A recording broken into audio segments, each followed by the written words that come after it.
Halo pemirsa JPR TV dari Sabang sampai Merauke, dari Miangas hingga Pulau Rote. Bertemu kembali dengan saya Ladiantri Arfiani dalam program Kominfo Newsroom.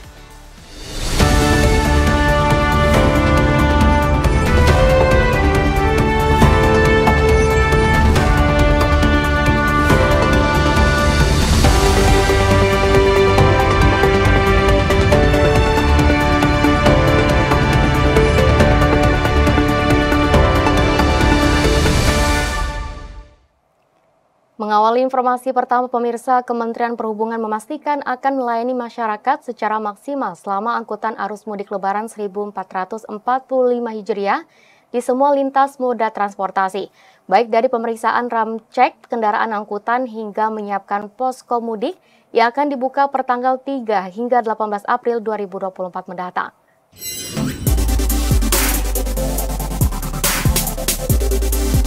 Kementerian Perhubungan memastikan telah melakukan berbagai langkah dan upaya secara maksimal untuk melayani masyarakat selama angkutan arus mudik maupun balik Lebaran 1445 Hijriah di semua lintas moda transportasi. Menteri Perhubungan Budi Karya Sumadi dalam rapat kerja bersama Komisi 5 DPR RI menyampaikan bahwa pihaknya akan menyiapkan sebaik mungkin dalam menghadapi angkutan mudik Lebaran, baik dari pemeriksaan ramcek kendaraan angkutan, penyediaan bahan bakar minyak, serta sarana dan prasarana lainnya.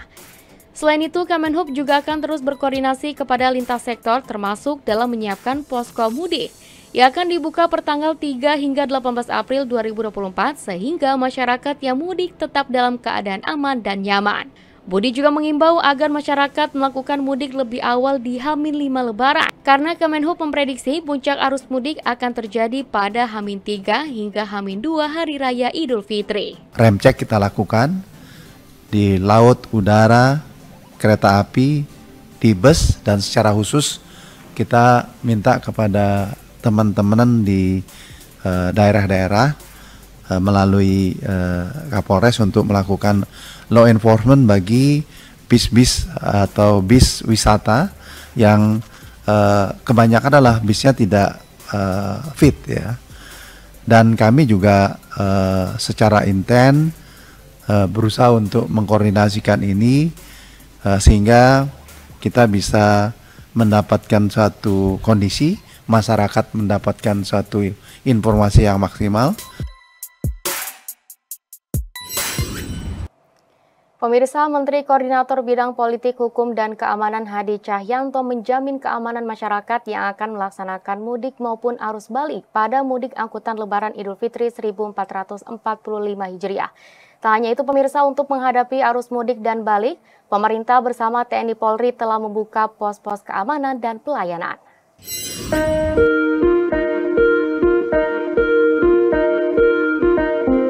Usai mengecek kesiapan angkutan Lebaran di Pelabuhan Merak bersama Kapolri dan Panglima TNI pada Senin 1 April 2024, Menteri Koordinator Bidang Politik, Hukum, dan Keamanan Hadi Cahyanto menjamin keamanan masyarakat yang akan melaksanakan mudik maupun arus balik pada mudik angkutan Lebaran Idul Fitri 1445 Hijriah. Berbagai pengamanan telah disiapkan mulai dari jalan tol, jalan nasional, hingga dermaga pelabuhan, termasuk mencegah terjadinya penumpukan di dermaga. Pada Lebaran 1445 Hijriah ini, pemerintah telah menyiapkan 3 pelabuhan di wilayah Banten untuk melayani penyeberangan pada masa angkutan Lebaran. Menghadapi arus mudik dan balik, pemerintah bersama TNI Polri telah membuka pos-pos keamanan dan pelayanan, di mana pos tersebut akan disiapkan di sepanjang jalur tol, arteri, pelabuhan bandara, stasiun, dan di titik keramaian lainnya. Semuanya sudah disiapkan, sehingga dari kesiapan yang sudah dilaksanakan ini akan menjamin keamanan para pemudik.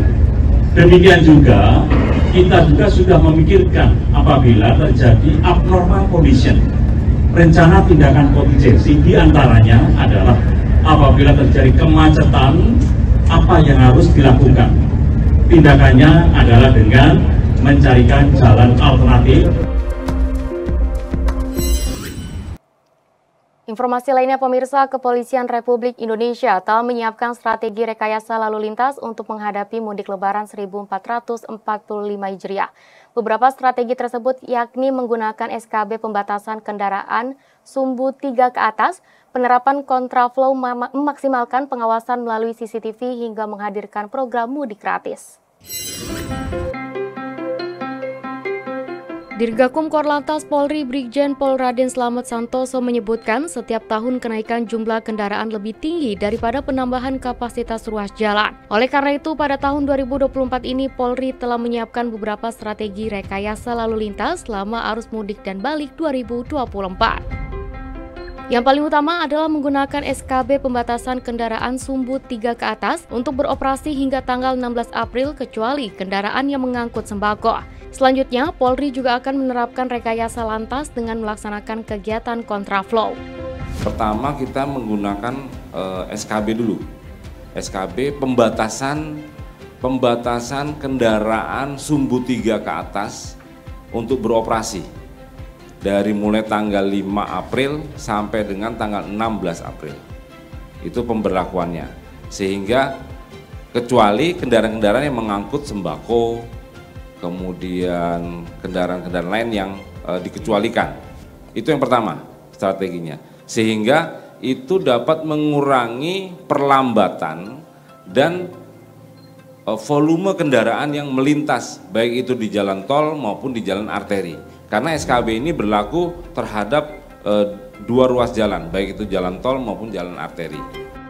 Untuk penyeberangan, Polri juga telah membagi jalur naik berdasarkan jenis kendaraan. Dari segi pengawasan secara elektronik, Polri juga telah menyiapkan CCTV di setiap 500 meter yang ada di jalan tol. Tak hanya itu, kepolisian juga telah melaksanakan mudik gratis dengan harapan dapat mengurangi volume kendaraan yang ada di jalan.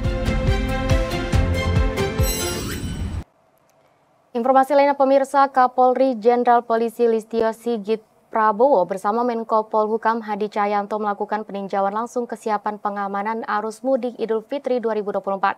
Polri juga telah menyiapkan sejumlah antisipasi dalam menghadapi arus mudik tahun ini.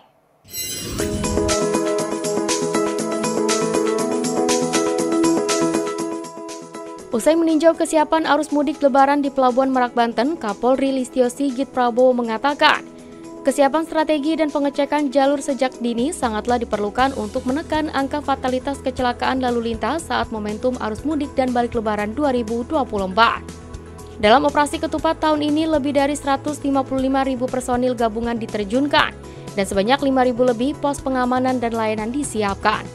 Kapolri juga memastikan akan adanya pengawalan kepada pemudik di daerah rawan kejahatan maupun kecelakaan. Pihaknya mengatakan kepolisian akan melakukan pengawalan kepada masyarakat saat melakukan perjalanan mudik di wilayah kategori rawan. Hal ini bertujuan agar masyarakat merasa nyaman dan aman saat melakukan perjalanan mudik. Terkait dengan kekhawatiran ataupun apabila masyarakat merasa bahwa di dalam perjalanannya khawatir di wilayah tertentu ada gangguan kejahatan, silahkan melapor ke pos-pos terdekat dan kita akan mempersiapkan pengawalan termasuk di jalur-jalur yang banyak laka lantas, jalur lintas Sumatera, karena ini menjadi bagian jalur yang juga kita persiapkan. Selain tol, tentunya juga ada jalur arteri.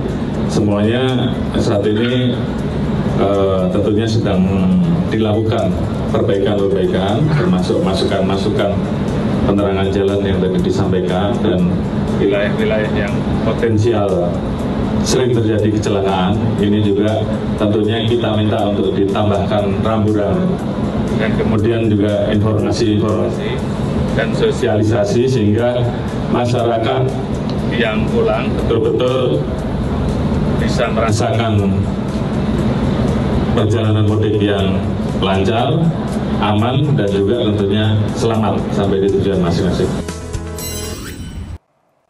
Pemirsa, informasi lainnya akan dipandu bersama rekan kami Mona Azhari. Ini sesaat lagi, tetaplah bersama kami.